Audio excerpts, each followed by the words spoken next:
We are here, right? Just waiting patiently for leadership.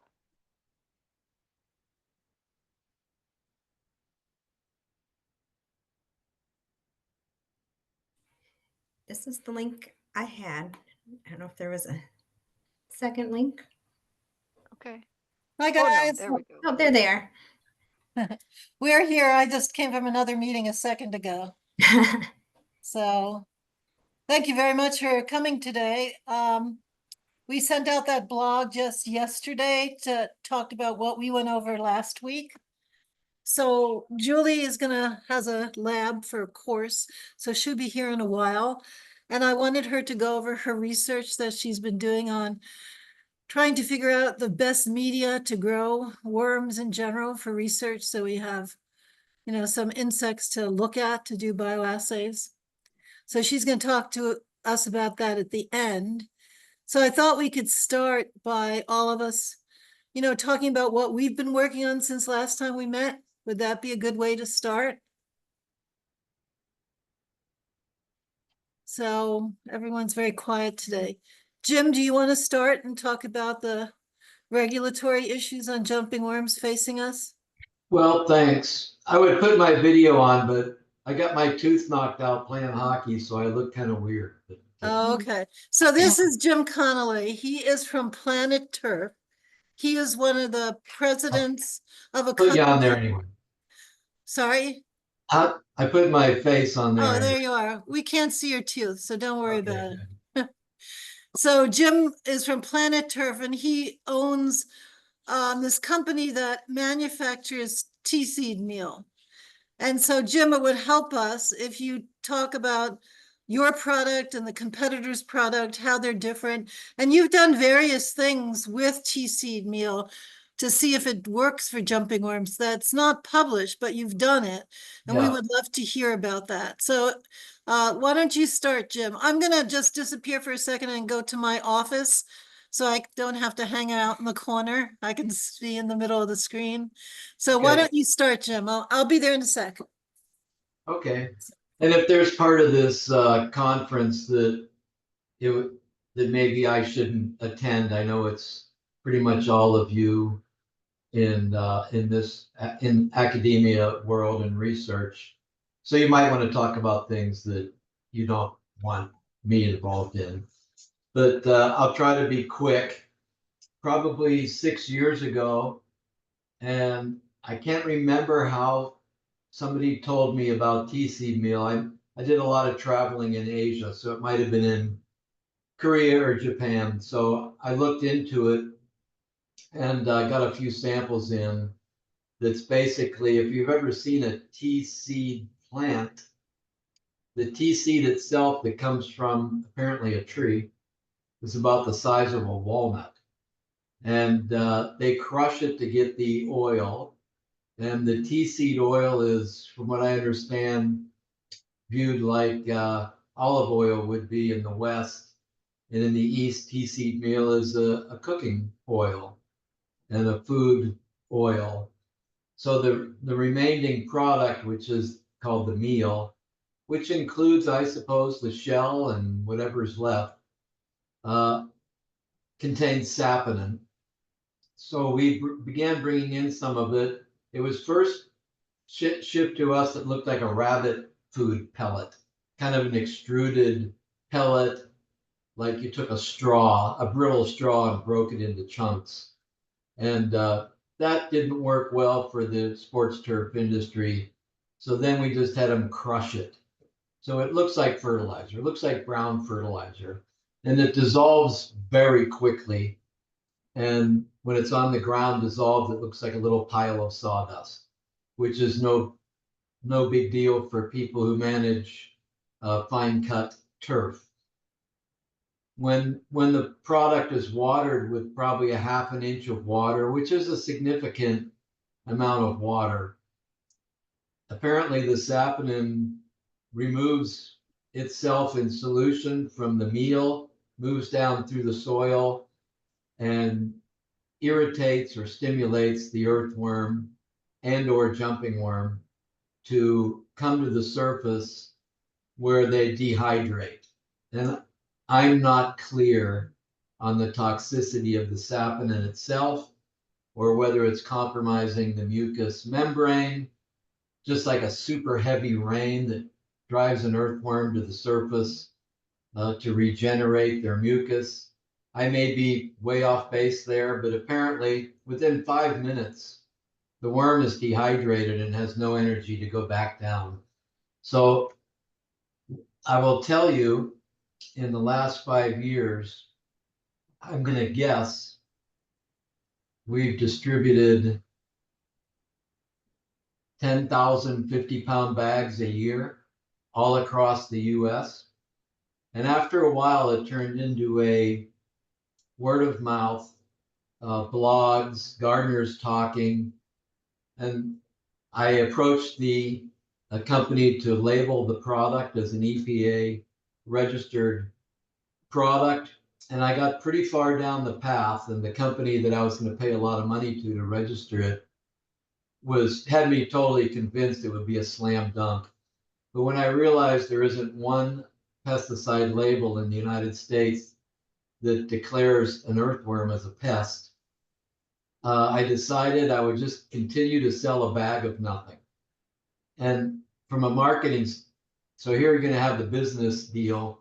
Because I make no claims in writing or on the bag, it's basically a bag of nothing. It's a bag of straw. So if the EPA or the fertilizer from that state were to come in a building, they have no authority to say I can't sell it. And I'm expecting that maybe someday they'll tell me to stop doing it. But for now, it's a bag of nothing. It's called Planet Turf Tea Seed Meal. My competitor, the Andersons company, they take the product and grind it further. They further grind it into something that they've patented called a dispersible granule. And I think all that means is it's ground down into microns and reconstituted as a pellet with some binders in there and some things that make it dissolve quickly. Because they patent everything. It's called DG Pro, dispersible granule. So I own the trademark for the name Castaway because I have registered it in Minnesota. I've registered it in Oregon. I've registered it in Washington as a fertilizer, 101. So right away, it's a 101 fertilizer analysis isn't much of a fertilizer. But that being said, it's registered.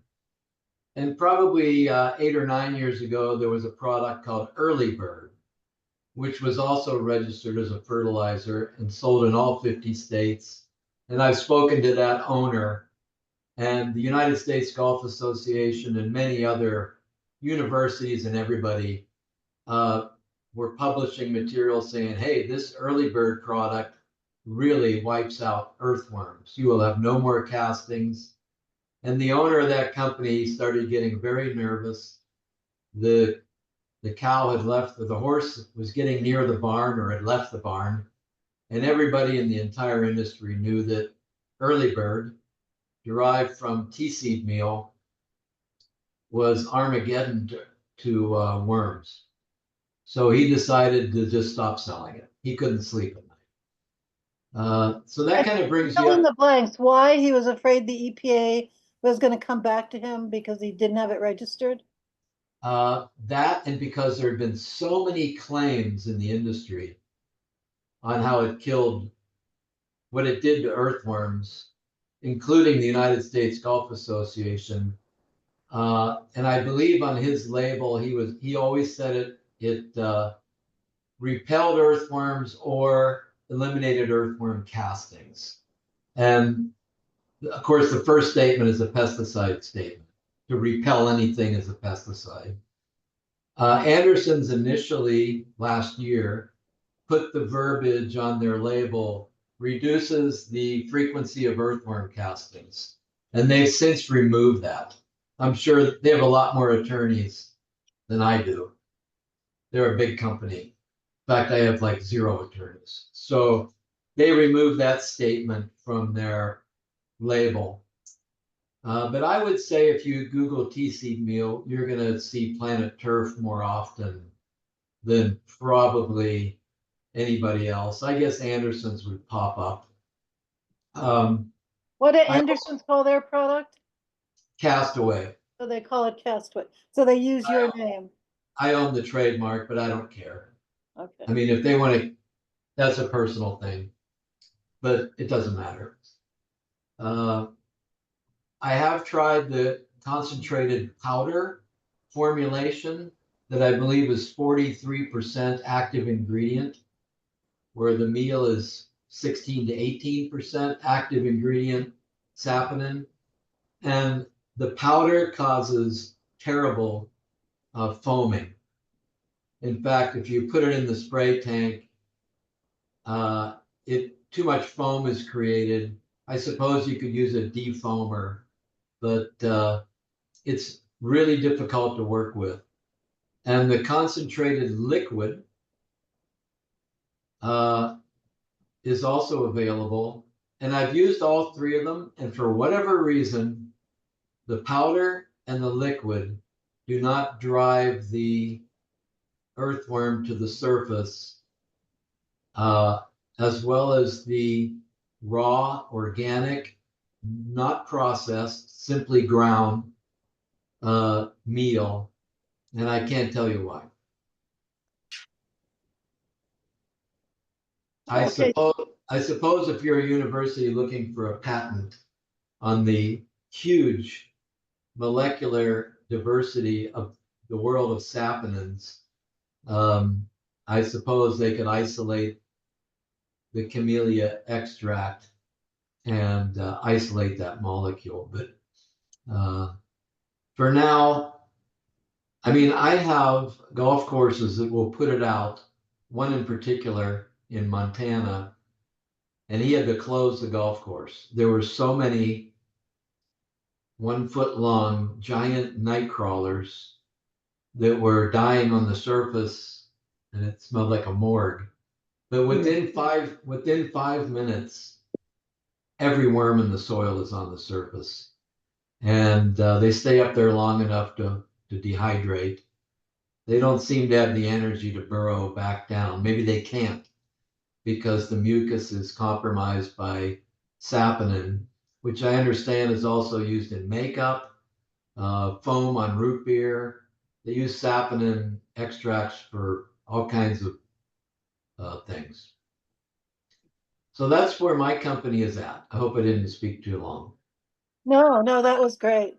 So, the product these two other products that you tried, the concentrated liquid and the powder, you just added them to water and put them in a backpack sprayer? Yep. And I kind of calculated the active ingredient to match what I get success with the granular. And it's 6 pounds per 1,000 square feet at 18% active ingredient with the meal. That gets, depending on the soil type, if it's a sandy soil and the dissolved product can move through the soil easier, and if there's a low barometric pressure and the worm is closer to the surface. So there are some variables, but 6 pounds generally works for jumping worms in a mulch bed. 12 pounds is probably overkill, but that I have a ginormous nursery that buys it for their personal use to treat their nursery plants in Minnesota. So they are using it to stop the damage they're getting from the adults. I don't think it does anything for the cocoon. And last year seemed to be a lot less phone calls. And I think I read your YouTube, your video from the last meeting, and the drought might have affected the populations of jumping worms. Yeah, I think it's the drought. Yeah, so so this nursery that uses it, do they use it on bulk soil or do they put it in pots?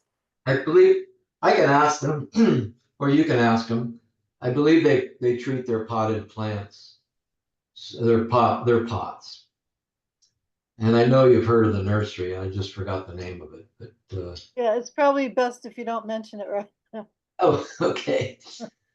But I Uh, know that in searching for some, I think if you can, and I think this is your objective, to get the EPA to put worms on as a pest. I know your state has, right? An invasive pest that they seem to not want to put it on the label. So when you worked with I'm gonna answer, I'll answer that in a second, but I Okay. need to ask you a question first. When you were trying to work with the EPA to get it registered, who did you work with? I worked with a company who does preliminary meetings with the EPA on my behalf. So they did have a meeting with the EPA. And I'm happy to share that information with you. Yeah, And can you share that with us? Because we're having trouble figuring out how, we have a grant, they only last 3 years. We just got it. We're having trouble, we're being told to go to this IR4 program, and they don't have a manager. They hired somebody, she quit in a week, and it took a year to hire her, so this doesn't look good. And so we're trying to figure out who to work with, because we can do bioassays, based on some of your suggestions, try the 3 different kinds of ways that they're made. We have a Mhm. chemist to work with that can see what chemical is different in the natural product than the powder and the liquid. I mean, we can do that, but we don't want to do it in a way, we want to do it in a way that the data we get will be accepted by the EPA.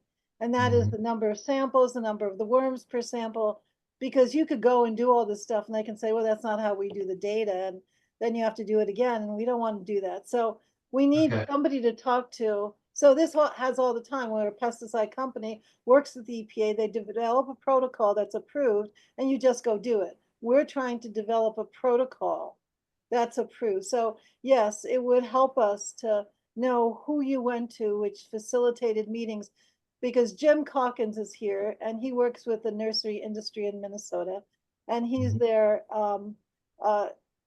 liaison between industry issues with the state agencies and with the nursery industry. And so, he'll talk in a little bit. And so, there is a huge interest in our state in trying to figure something out. And we're kind of stuck here because, like I said, the IR4 program that we're being sent to hasn't hired anybody that we can Mhm. work with. So it's a little frustrating for us. So Yeah. it help us a great deal if you can, Okay. not at this kind of meeting, but personally, I'll email you and talk to you or call you. If you can tell us who you spoke with, and then I will call them and see what we can do. Now, Okay. the Andersons, when you go and look at their label, it looks like it's an EPA label. They put it in a format, but Oh. all EPA labels have to have a pesticide registration number under the box Mhm. that tells you the amount of active ingredient. There's no registration. I've talked to the EPA and I've talked to the University, Minnesota State, and everyone says, no, it's not. It's kind of a label that looks like a real label, but it's not. And how much were you quoted to get a label made? How much were you quoted to develop the data based on protocols to get something registered? Is it like 50,000. 10,000, 20,000? About I was budgeting $50,000 minimum. Okay. And then once that all goes in, who knows after that what the EPA might request from you to provide additional data. And you know that saponin from, I can't pronounce it, the Quiela or something like that. Yeah, that's how I would say it. That is exempt on one of the lists as an inert ingredient with the EPA, which is interesting. So That's for those of you who don't know what we're talking about, when Jim and I spoke to the EPA, they suggested we do 2 things: either try to get Castaway registered as a pesticide, or to work with 2 products that had been recently registered for nematode control. Now, there's earthworms aren't on the label, so it's easier to get earthworms on the label. And they use this saponins from a plant, just like the saponins we're talking about in ceasefire is from the plant Camellia sinensis, like the ornamental camellia. And you grow it for oil, so they have a lot of leftover leaves and seed in China. So it's a byproduct of the oil industry. The new labels for the cahuilla is from something called the boxwood tree, which is originally from Peru, but grown all over Africa and Central America, South America, because the leaves have such high levels of saponins. And people put it actually in ponds to kill the snails that vector schistosomiasis. So it's used by farmers as a cheap way to kill snails so they don't get diseases from the snails. So that's how it came in ethnobotany. People realized it had these molluscan and nematode products in it. So when they registered to the EPA, they didn't register any specific chemical. They just registered the extract because as Jim was just saying, the saponins, when you start working with them through chemistry, they start to fractionate. And you start with 1 and you end up with 7. And it's really hard to know exactly what chemical you're dealing with. So they get around it, they just register it as an extract, which why can't you register just in the extract of Camellia sinensis? So these are the 2 avenues for us to pursue. But if what Jim is saying has a validity, and I'm sure it does, then we should try to look at what is the different saponin between the powder and the liquid and the actual raw product. I call it a compost tea, because what he's saying is that compost tea works much better and works much faster. And maybe when they make it in a liquid or they make it into a powder, they've lost some saponins. And that might be easier to register if you actually knew, what group that was in. So that may be an area. The university is interested in facilitating work with a private company to get this registered. They're always interested. They call this technology transfer from the university to, get a product on the market. So we do have, the university calls me quite a bit to try to figure out how to work with maybe you, Jim, on getting an EPA label for ceasefire, for Castaway, for your product. So we're kind of trying to figure all this out right now. And our end goal is within 2 years, be getting some data from either the cahuilla tree, the box tree from Peru, or from Camellia sinensis, so that it can get registered as a pesticide to kill earthworms. And so I think in our discussions with the EPA, they said maybe it's better just to go generally for earthworms, because people sometimes want to kill European earthworms on golf courses and maybe not specify the exact species. I mean, you could get data for red wigglers, earthworms, European night crawlers. You can get data for that, but maybe it's going to be, you have more of a market if you can use it on 3 different species of earthworms. So that's about where we are right now. And I think, Jim, you really don't realize it, but you're a real helpful link for us to try to make some headway in working with somebody so that we can do the science, either for the cahuilla or for your product, to get it registered as a pesticide. I mean, I think if it's really only 50,000, I think, you can make that money back very quickly. A lot of states are interested in quarantine, and to do a quarantine, you have to have a management. Right now, there's no management. So Yeah. you've given me hope that this may be more workable than we ever imagined. Maybe Jim should talk. Yeah. Jim Okay. Calkins, do you want to say something about all Thank this? you. Well, it's all interesting information. I have talked to the Anderson, and they say that they are in trying to think what term he used here, a pre-submission phase. with EPA.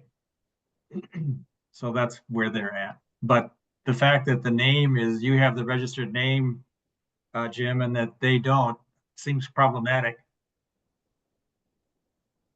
Yeah, maybe, but it's kind of like Oshkosh Bagosh jeans.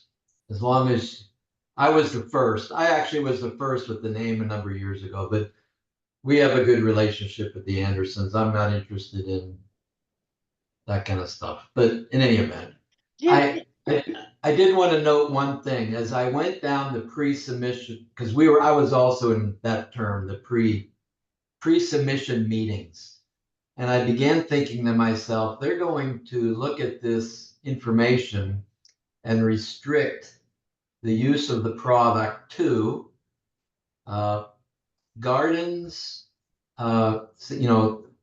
small contained areas, because in addition to getting the active registered and the pest registered, then you move into the frequency of application, the application sites, and a lot of other things. And I think it was going to be more than I was willing to bite off. But I thought I'd throw that in. But if you could get it registered for gardens, you'd at least be in Home Depot. So well, what goes on with this Kehia box tree from Africa and from Peru? What goes on with that one is they have two labels. One is for gardens and landscapes, and then they have a commodity label that includes nursery pots. So and that's how the EPA calls that the site. And so it is registered by the EPA language for the two different areas that we would need, which would be nursery production, which would be pots or piles of compost, piles of mulch, and then also a label for gardens, which is different. So they have both for that box tree extract. So I don't think it's impossible. Golf courses are a commodity. So if they had nursery pots, you could also on that label put golf course. And then the garden one says gardens and landscapes. So that covers, small areas like by backyards. So I think that language you're talking about, that's how they fix that issue. You have two different labels of the same product.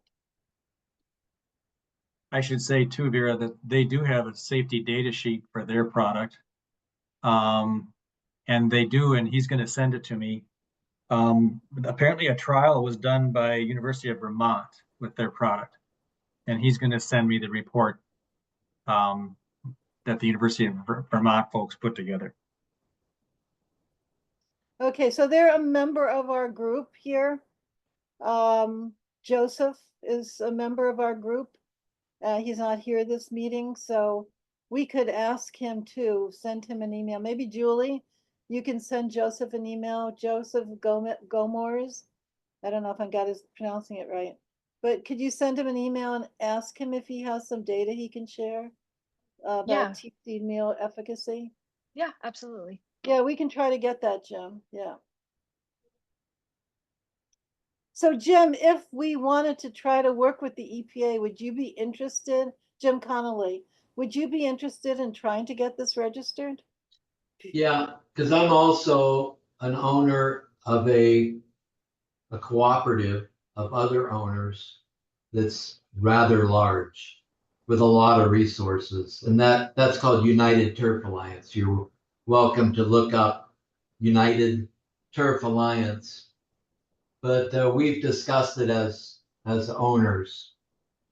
And the initial efforts to go ahead and move toward getting it registered was started within that group, and I was spearheading it because I know how to import the stuff.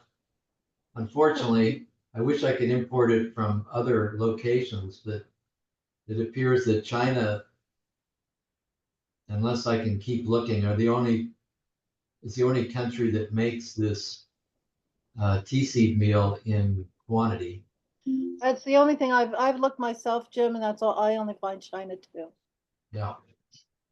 Jim, But what I will send you kind of a roadmap with all the contacts that I use to get to the pre-hearing phase and the results of that pre-hearing phase, and why it was initially so exciting. But the company I was paying that we were having do that was kind of biased. They could care less if it got registered or not. So I Remember what year that was? last year, Oh, it was last year, it's recent. 2023, that Yeah. last year? Wow, okay. So I don't know where the University of Minnesota could fit in providing, I don't know how this works yet. I don't, and I'm not saying we need to go through them. I'm just saying if they think that this is a viable product, maybe they would put up the 50,000 to register it. But of course, obviously, then you have to share profit with them. That's Yeah. kind of what this IT group does. So you might want to think about if you're interested in that. I'm not Okay. saying that's going to happen, but that potentially, since they're showing a lot of interest, I just put in they talked to me and I put in a grant to Procter and Gamble to get some data. And the question was if it was like 150,000 out here in January. And that was through the University of Minnesota. That was back late in mid-October. And Procter and Gamble wanted this grant. When they heard what we were doing, they wanted this grant. So before we take any money or do anything, I said to the university, you have to talk about patent rights.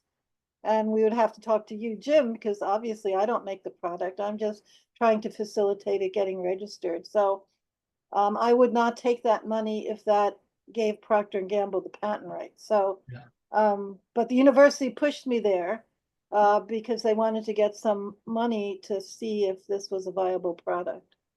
And I understand that, and I'm happy to give you the information, and then I can sign off and let you talk about your internal things that you're going on. But it would be nice to be able to actually talk to somebody in the EPA and say, what are the odds of getting the word earthworm as a pest on any pesticide? And I think with your quest and your dissemination of information that not just jumping worms, but the all worms in general, the invasive worms in North America, is quite interesting. Definitely a paradigm shift. And It is definitely a paradigm shift. And I have to say, it kind of comes from Minnesota. There's somebody in forestry, and he's been the one working on how earthworms, they kill the roots of plants, so they stop forest regeneration. And his name is Lee Freilich, and it is a surprise to all of us because we always thought, like everyone else, earthworms were good. So in the lab, we have red wigglers, we have European earthworms, we have jumping worms now. And it may be that these red wigglers that people use for compost, digesting, plant material, they may be beneficial. They may act differently than European earthworm or jumping worms in terms of feeding on roots. That is something we're going to look at. It may be that jumping worms actually do want to feed on roots and European earthworms, and these red wigglers don't. So it may be that people have never realized earthworms do different things.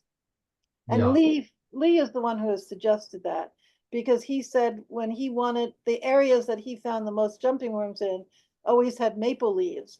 And you could see the maple leaves disappear in the fall. They had to degrade a bit. He was on one of these meetings earlier on. And he said they had to degrade through the season, but the leaves would just disappear.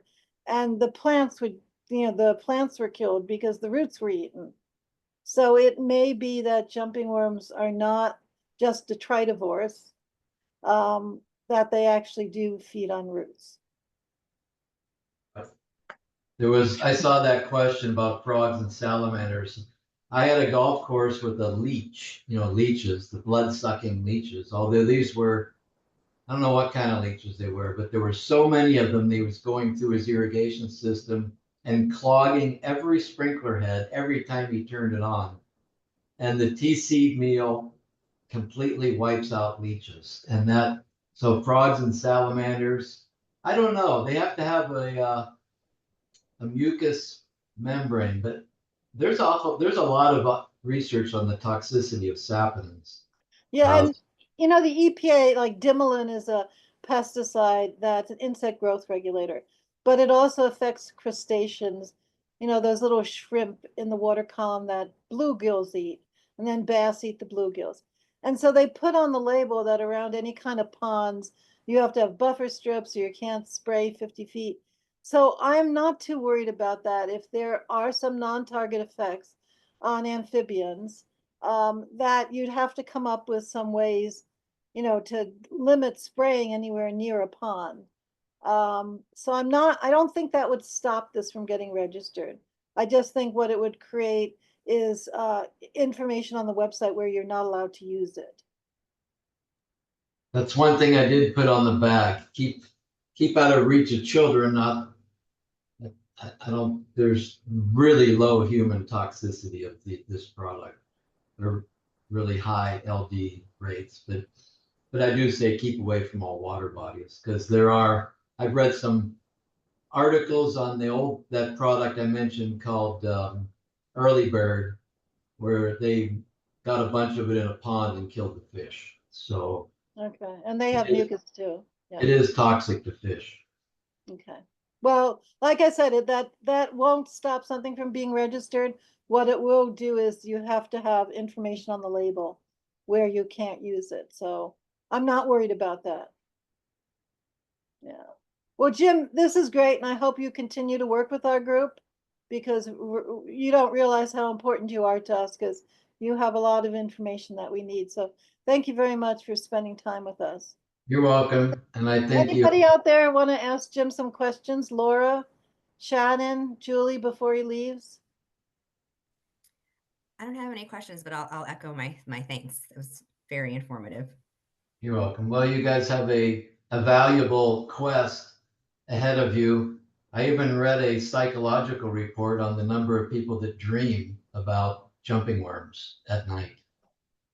Somebody did research on the amount of times you dream about jumping worms. So That's Angie. She's on here.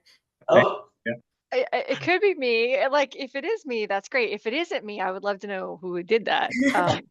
But I was the one that did study that at least a little bit. So I love that. That was great. Because I get phone calls from homeowners that like propose marriage to me after I get rid of their jumping worms. So I was gonna say all I do is count the worms, and every time I close my eyes, I can see little worms wiggling around. So I don't even have to be dreaming. okay, thank you. I'll send you. I got it right here, Vera. So I will summarize it and send it off to you. The kind of the roadmap of the progress I made. Yeah, well, thank you very much, Jim. Okay, Thank you're you. welcome. You're welcome. Well, that was really good for us, informative. It gives us hope that maybe working with Jim, who's been there, he's been at the gate already, that we can make some substantial progress. So maybe every one of us could summarize what we've been doing since our last blog. Julie, can you start? Julie's been running an experiment. In order for us to look at these saponins, we have to do bioassays and we have to have a colony. And digging stuff up is not really good because you got to make sure they're going to survive, because if your controls start dying, then it messes up your research. So the best thing is to have a colony. And so Julie's been trying to figure out what, based on what Lee said and other people, Angela, Erin, we've been trying to figure out what you need to add to the soil to make them survive. So I think we've made progress. They're living. And looks like the jumping worms are even reproducing. So Julie, want to go over your graphs? Yes, you guys can all see my screen, right? Yep. I My can see graphs. it, Okay, yeah. perfect. So this is the jumping worm graph. The lighter colors, including this like bright fuchsia and this bright green, show the juvenile counts, and then the dark colors are the adult counts. And the reason I separated these is because the mushroom compost that we got for the treatments, I found little live worms in there. So I'm not positive that these are hatchlings from jumping worms or if they are hatchlings that were already in the mushroom compost. So I was gonna wait to see if they grew up into jumping worms and got bigger or if they stayed small. And treatment 7 is definitely looking like the best for those juveniles. And the adult counts for those just plummeted. Every time I added more, this is not like a Go scientific. back there, Julie, go back to that graph 1. Mhm. So the fuchsia, that's treatment number 7, which has worm food from Mame's Worm Farm. Yep. Worm Farm in North Carolina sells a bag of food, and we put that in the treatment. So the control treatment is compost. It's compost plus mushroom plus core, which is just used for aeration. And what else was in there? That's 3 things. And then oyster shell. Oyster shell, which Lee told us to put in.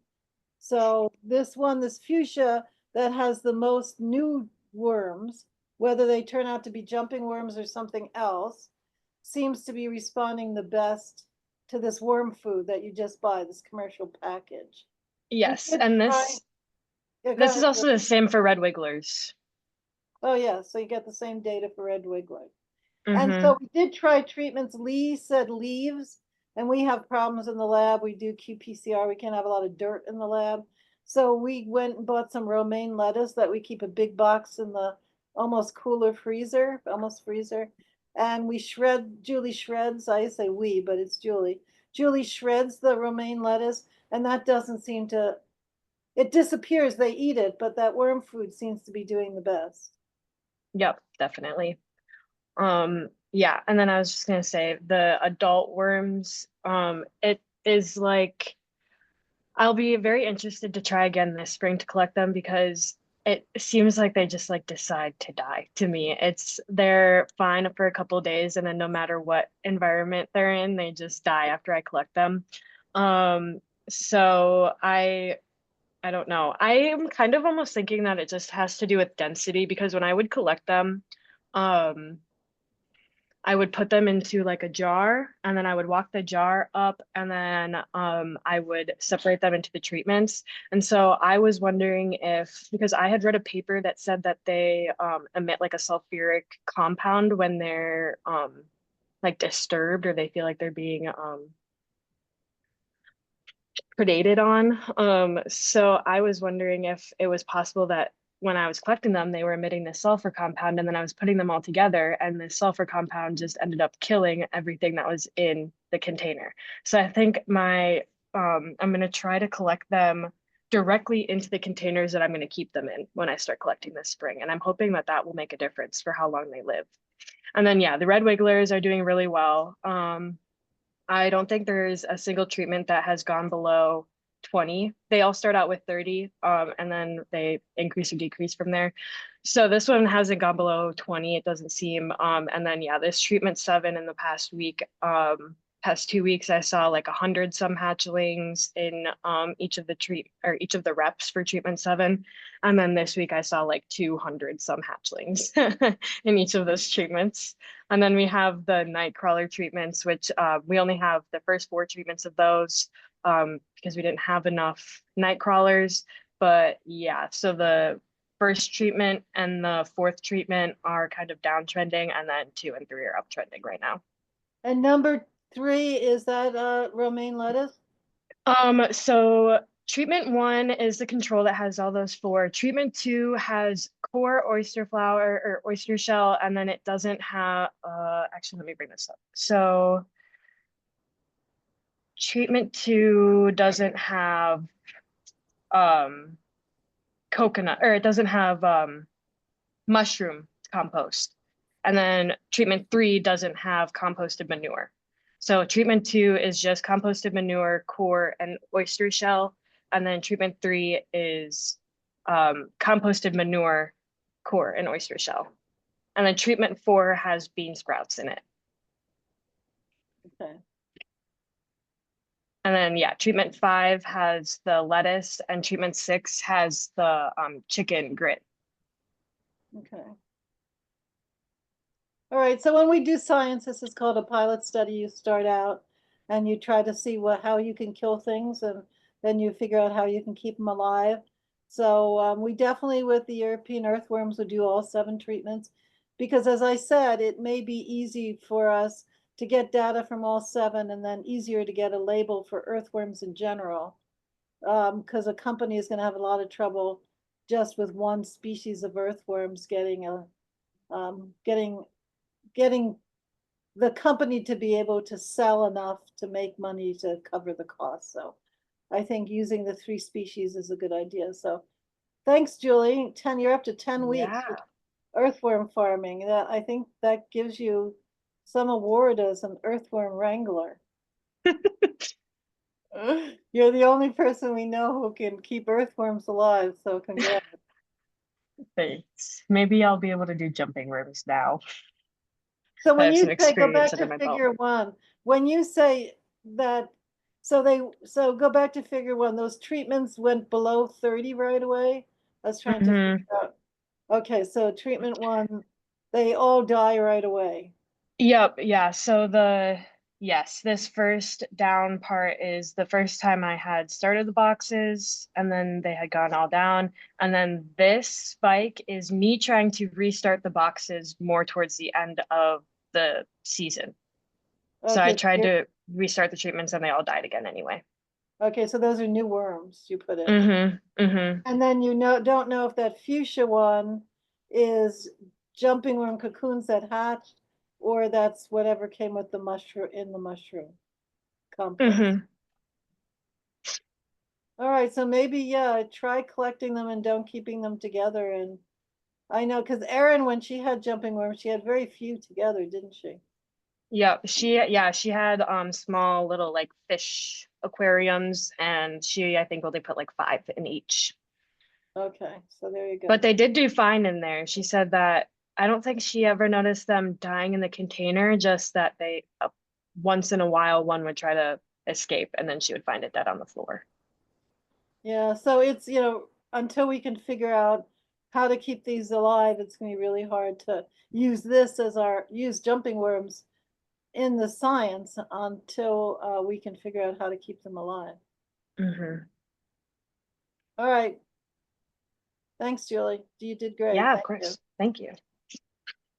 Okay, so I think my lab has told you where we are. We want to start in the spring putting together with Erin from the Arboretum an online symposium. We haven't gotten to that yet. Things have slowed down a bit. I had a knee replacement, and then things went south with my knee replacement. I got lymphedema in my legs, so I thought I'd be gone 2 weeks. I was gone 5 weeks, but I'm better now. So we're going to go back to that, trying to reorganize that jumping worm symposium. And I really want to have us record it, and I really want us to make papers out of it and get it published in some journal, because I think there's a lot of interest out there. And I think this group, this multi-state group, can do a lot to help people learn better, potentially where we're going to manage jumping worms. So anybody else want to say anything? This is Laura. I can go ahead and say Okay. something. Yeah, I just wanted to introduce and welcome Kate Higston to the group. So several of us here are part of the Minnesota Invasive Species Advisory Council. And that was the group that kind of got things going on jumping worms like 10 years ago, asking, hey, which agency is in charge of regulating earthworms, and trying to get some of those really basic things figured out. So that group has kind of had jumping worms on their radar for quite a while. And so with the regulations, going into place, Meg Doerr from Three Rivers Park District is also part of MISAC. She suggested that there be a jumping worm committee in MISAC. We haven't quite narrowed down exactly what our goals will be, kind of next steps, kind of keeping momentum around jumping worm awareness and information transfer. So TBD, but that committee so far is me, Angie Gupta, Jim Calkins, Kate Haigston, and Meg Doerr. And so with Kate and Meg not being part of this group, it seemed sense to, invite them in so they could hear and kind of be on the same page as the rest of us on the groups. I don't know, Kate, if you want to introduce yourself and maybe say why you're interested in jumping worms. Yeah. So I'm Kate Haigston. I'm the plants program director for the Leech Lake Band of Ojibwe. We're obviously concerned because of the voracious appetite of jumping worms and the threat to our forest ecosystems. So that's very broadly, what we're interested in. And so trying to understand the ins and outs of, that this presentation has been just very eye-opening. I did not know that was not a thing with the EPA to have them as a registered pest. So that was in itself just really interesting. And I've appreciated you sharing all of your knowledge. So thanks for having me. Appreciate it. Well, thank you very much for joining us. And hopefully we can come to some solution. I think we really want to work on whether these jumping worms are actually eating the roots of plants. And they're not just detritivores. I think that's a big issue that we need to solve. Yeah, there is a researcher who presented to us a group that I was in with the Forest Service.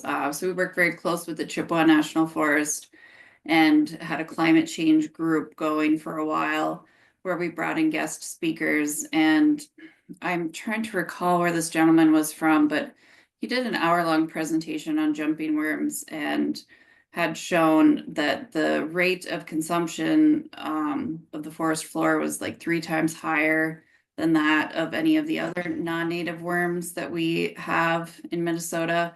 And I can certainly dig up that information and share it with this group. Well, that would be great. We'd appreciate that. Yeah. So that was my first hearing of that, which kind of raised a lot of alarms for us, and have been taking some initiatives to help it be regulated better. And again, with our invasive species program is pretty limited in capacity, and our strategy is to always hopefully educate people to not spread invasives and, prevention over the reaction. We're not fully keen on using chemicals. We're not at all. I'm not even going to sugarcoat that.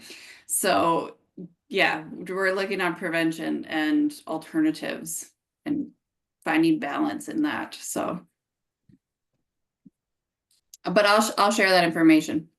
Yeah, that's great. Thank you. And can you send me an email so I get your email and everything? I'm going to put in the chat here.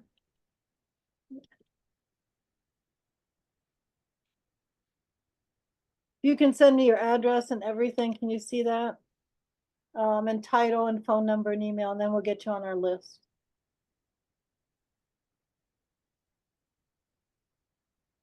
Angela, how about you? You always have something to say. How's your quest to find an extension educator? Bad. So it failed. Second search failed again, and so we're doing a third search. Yay for us! It will not have a Hmong language requirement because I think that is what's killing us. So, but really sad about that. So it means that we're not making significant progress. Yeah. Other than that, I don't think I actually have much to say about jumping worms at this point, unless somebody can think of something. So I'll yield the floor. Okay, Jim, anything? I was just going to say, I think I mentioned to the group last time that we did have back in August an outstate grower shipped plants to Minnesota that were infested with jumping worms. They were sent back with approval from the DNR to transport them. But I've been in contact with the outstate grower quite a bit, and they're doing some amazing things. That they've been researching how mobile the jumping worms are. They find they're very mobile. They can move big distances on their own locally. But anyway, they are finding that their production is in small hoop houses. They have 600 acres of them at this location. And they are now moving ahead with putting down weed fabric on 600 acres of production. And then they're putting boards where the fabric meets the walls of the houses to secure the fabric. And then the houses are all quarantined. So nobody goes in or out without, making sure that their footwear are clean and all of that. And they believe that that's going to work to maintain those greenhouses in a quarantine condition for production. And they're spending a lot of money to do that. So it'll be interesting. The other thing is that their grower mentioned a product that they use not for jumping worm control. I believe it's a fungicide, which seems to be managing or controlling jumping worms anecdotally. So anyways, he's going to be sending me the information on that product. And again, it's just anecdotal that based on what they've observed in their production in Michigan, in Illinois. So anyway, just interesting from what a grower is attempting to do that has an infested site, and they're spending a whole lot of money. Yeah, that's extraordinary. That really is extraordinary. Jim, Angela, both of you have worked with jumping worms. Have you ever tried to keep them alive? Do you having the problems my lab is having keeping them alive? I haven't specifically tried to keep them alive. I've had them live for a short period of time, just in the soil that they were collected in, but no more than a couple of days. So I can't say anything more than that. How about you, Angela? I've never tried to keep them alive and have found them to be pretty wimpy when I move them, right? Like, so before the state quarantine went on, I had tried to take them to state fair and do a couple other things, and they always died on me. I wasn't working super hard to keep them alive, mostly just to use them as demonstration, and I find them to be not very robust. So I am empathetic with your issues to try to keep them alive. Interesting. They're easy to kill. For sure, right? Like, people are always like, should I salt them and should I put them in bleach? And I'm like, just put them in a cup and they'll die. I mean, and I don't want to minimize that, right? Because we do want them to put them in containers and put them in the trash and dispose of them properly. But the truth of the matter is, I find them easy to kill. And that's just the worms themselves. I mean, cocoons I have not tried, but I feel like they're decidedly more robust. So Yeah. if you could get this TC meal registered and just put it in the pots or rake it in the soil, and Jim Connolly, he said it seems to work better than the other two formulations, the powder and the extract, then that would seem to me like something that easily could get registered, especially if you can show that it decomposes right away. The saponins decompose, so they don't have a very long residual. So I'm kind of from this conversation, this may work out better than we thought.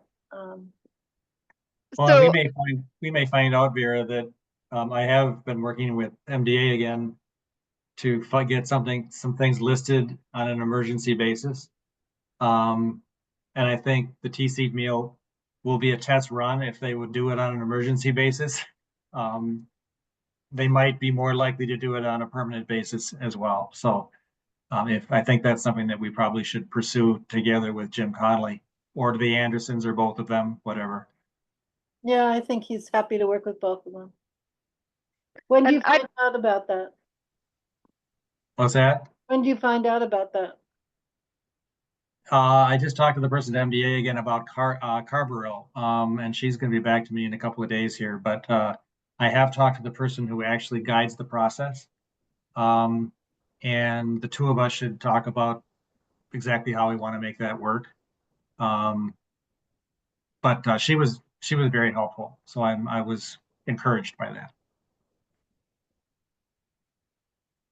And maybe you saw, I dropped in what we found at the result of my participatory science project. I really did not want me to tell people to tell me if they were breaking the law. So they were supposed to only tell me if they were using them as recommended on the label, which for Castaway was a fertilizer. So it's possible that I didn't get as many reports as people actually did because I did not want them to report misdeeds. So anyway, that confirms exactly what Jim Connolly says, that they come to the surface right away Yeah. and they're dead. Yeah, there wasn't the interesting difference between juveniles and adults maybe, but that could have to do with concentration rates. But if the cocoons, so that only just says to me you have to maybe do this once, more than once during a season. And I was, Yeah. yeah, and I was thinking, I mean, I don't, if we know, I don't remember how long cocoons persist. Like, I don't think anybody knows. okay, I mean, are they essentially like, overwinter once, or can they overwinter for years? Like, what's their durability? Like you would think of seeds, Yeah, I from know the, Lee has said that they seem to at least be able to do more than 1 year because they don't all hatch. yeah. Like a safety feature for them, but I don't know if that's just his educated experience or that anyone, ran a specific study on that. Is I that don't think he thought they could go much longer than a Shannon? second. Is that you talking? No, Yeah. it's me. Oh. Oh, sorry. Sorry, I keep trying to cut in. It's Laura. Oh, it was Laura. Oh, Laura, say it again. Yeah, I remember Lee Freilich saying that the cocoons could last at least more than one growing season. So like they might lay their cocoons, not every cocoon hatches the next spring. Some, could stay viable until the next year. But I'm not sure that he did a formal study on that or that's his observations or where that came Never from. saw any data. Okay, that's good to know. Thank you. From the papers I've read, it's 2 to 3 years that they're viable. Which, I mean, it seems like good news, right? I mean, it's a couple of years, but if you had to do it a couple of years, and the other thing, like, so in that report that said they sort of move, I mean, I do think it's more desirable if they're dead as opposed to just displaced to your neighbors and then reinfest, right? So, I mean, I think that's kind of good news. And I should say, go ahead. Sorry. Go So, ahead, the volunteers reported other things in that long 17-page report summary, so if they had seen a significant mortality of non-target pests as a result of the Castaway treatments, so I'm thinking of amphibians and reptiles, I suspect they would have said. Now, I don't know how many people regularly see amphibian reptiles in their gardens. I rarely do, and so I'm not sure I would notice one way or another, but there were reports of increases of frogs, presumably eating worms. So my point is, if they had witnessed those, I think they would have said it. Okay, sorry, Jim, go ahead. No, that's okay. I was just going to say that Sargent's Nursery has also had very good luck in their trials with tea seed meal as well. So there's, other folks are getting the same results. So if this, so we need to measure how long it is effective, but if it, stops having efficacy in a few hours, then it's going to be easier to make the argument that it doesn't have long-term impacts on non-target amphibians. And I'll tell you, I really appreciated what he said about the label because at the time, Castaway very clearly did not have a worm label, and I had to be involved in an intervention because there were gardeners affiliated with Extension that had gotten airdrops of large quantities of Castaway specifically for worms, and we're like, okay, that's breaking any number of state and federal laws.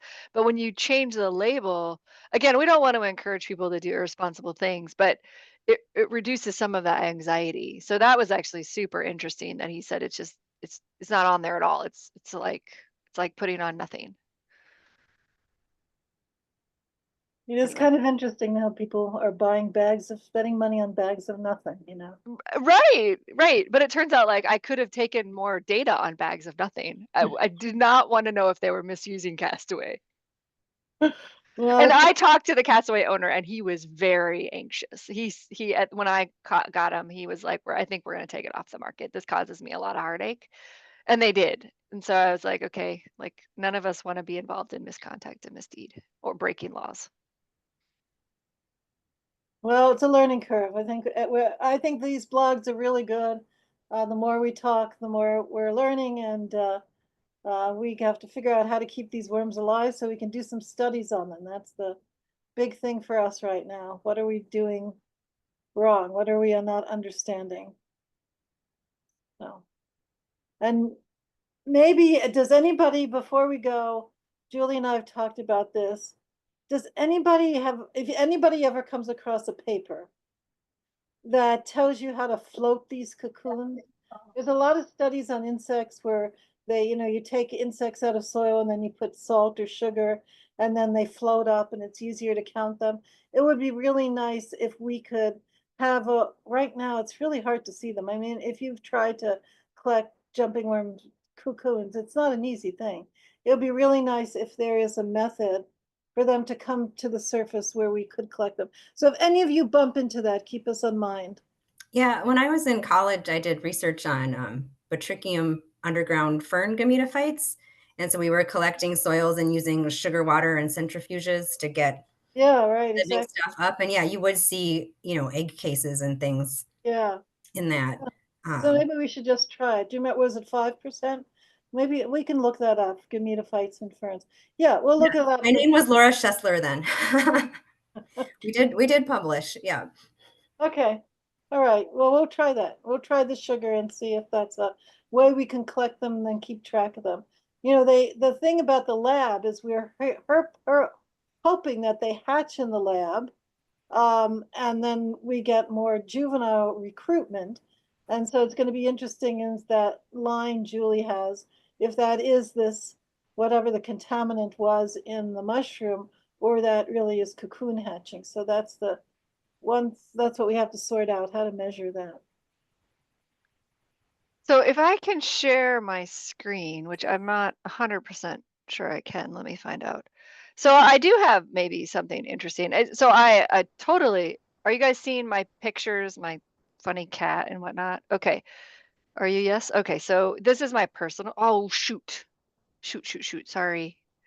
I just wanted to scroll down a little bit and then, so these are my personal pictures. I'm sure I could organize them better and maybe one day I will, but not today. So I was trying to float worms and it didn't work. I couldn't float anything, but I did come up with a better way, in my opinion, to separate them. And so can I like zoom in here? So here are my cocoons, but I ended up using this system. And so this is what I bought to go to Crater of Diamonds State Park in Arkansas to mine for diamonds. But it turned out it was just a much better filter size than the one that I had used under Aaron's direction before. And then I used this tub. I think maybe you can see, yeah, here is my setup, right? So I had a tub and water and then large particles and small particles. And then this is a tea strainer because my husband's Indian and we have chai every day. So we strain our tea leaves. But this worked out way better than when I did it a couple of weeks before, maybe a week before, where I did it in a different method and it was like painful. I think this was the time before. Maybe I'd even take pictures because it was essentially what Aaron had recommended. And so I do think that Kyung-Soo would like us to publish at least how we're doing that. It's not perfect. If you can float them, it would be way better. But there maybe was some progress. Turns out I have been doing worm things. I just forgot. Okay, so we're going to try that. And thanks for the firm gametophyte paper, Laura. We will look that up and see if we can make it work. All right, guys. Well, it's been great. If nobody has anything more to say, we'll see you somewhere around January. What is it? January. I don't have a 2005 calendar yet. So maybe I'll January. add a little bit. So I want to leave too, but Laura didn't say, I think, when she introduced Kate that maybe you did, I missed it, Laura, but the Minnesota Invasive Species Advisory Council does now have a jumping worm subcommittee of which we're on. And I think that's likely to think about how to recommend management I think is where we're starting to land. So a little, it's related, but a little bit different. Laura, Kate, Jim, should, Correct. Yeah, say I did. anything more? Angie. You might have been multitasking. Okay, Yeah. I probably was. Okay, thanks, Laura. Okay. Yeah, no problem. I don't really have any updates. Oh, sorry. Oh, go ahead, Shannon. I was just going to say, I don't have updates to share right now, but I want to say, like, sitting in on 2 of these now, this is a tremendous resource. You guys are awesome. Thank you for inviting me. I'm going to continue to be here. And I think I might have updates for you guys. Sounds Next good. time. We're interested. Yeah. We're interested. So it looks like February. Okay, I found my 2005 calendar. So it looks like next time we'll talk to each other is the first Thursday is February 6th. So have a good holiday season and see you February 6th. Awesome. Happy holidays. Bye-bye. Happy holidays. Thank you, everyone. Bye. Hey, all.